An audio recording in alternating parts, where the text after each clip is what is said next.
আশা কৰোঁ আপুনি কুশলে আছে। আপুনি যিটো পৰিৱেশত আপোনাৰ মন আপোনাৰ মগজু গঠন কৰিছে সেই পৰিৱেশতে আপুনি পৰিচালিত হ'ব। এটা সামান্য উদাহৰণ দিম। মাখি, মৌমাখি আৰু ভেনামাখি। আপুনি ভেনামাখিৰ সন্মুখত হাজাৰ ঘিউ মৌ হাজাৰ সুন্দৰ সুগন্ধিযুক্ত ফুল আনি থলেও কেতিয়াও ভেনামাখি ফুলৰ পাহত নপৰে।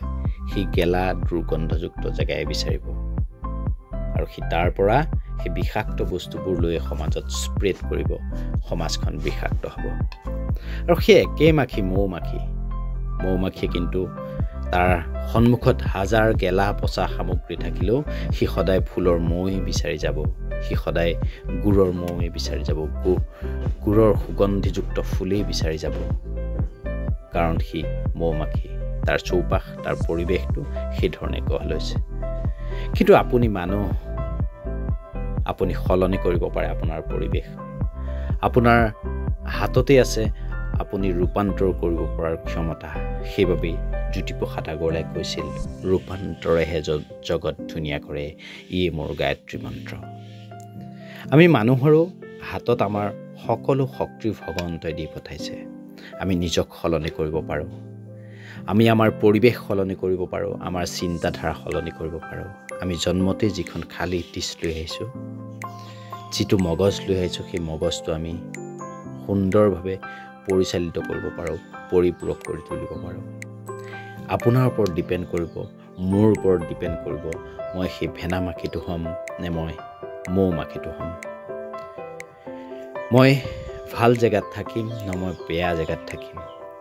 মই সুগন্ধি ফুলৰ ৰস শুহিম নে মই গেলা পচাৰ ৰস শুহিম। আমাৰ ওপৰতে সকলো কথা ডিপেণ্ড কৰিব। আপুনি নিজক ঠিক কৰক। আপুনি নিজক চিন্তা কৰি নিজৰ ধৰণে নিজক তৈয়াৰ কৰক।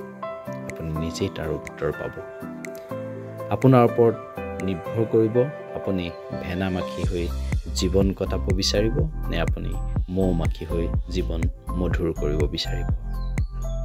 কাৰণ আমাৰ হাততেই সকলোখিনি পাৱাৰ আছে। আমি সকলো কৰিব পাৰোঁ। আমি কেতিয়াবা বুজি, কেতিয়াবা জানিও, কেতিয়াবা অজান নুবুজাৰ ভাও ধৰোঁ। কেতিয়াবা সকলো জানিও কেতিয়াবা আমি গেলা পচাকি নিজৰ কাষত আৱৰি ৰাখোঁ, সাৱটিবলৈ চেষ্টা কৰোঁ। কিন্তু আমি সলনি কৰিব লাগিব। আমি সেইবোৰ সলনি কৰি আমি মৌমাখিৰ দৰে আগুৱাব লাগিব। তথাপিতো আপোনাৰ হাততেই আপোনাৰ শক্তি, আপোনাৰ হাততেই সামৰ্থ্য, আপোনাৰ হাততেই জীৱন। আপুনি কি বিচাৰিব? যদি ভাল লাগিল ভিডিঅ'টো, এবাৰ লাইক, শ্বেয়াৰ, কমেণ্ট কৰিবলৈ নাপাহৰিব। ঠিক কৰক, মৌমাখি হ'বনে মাখি হ'ব।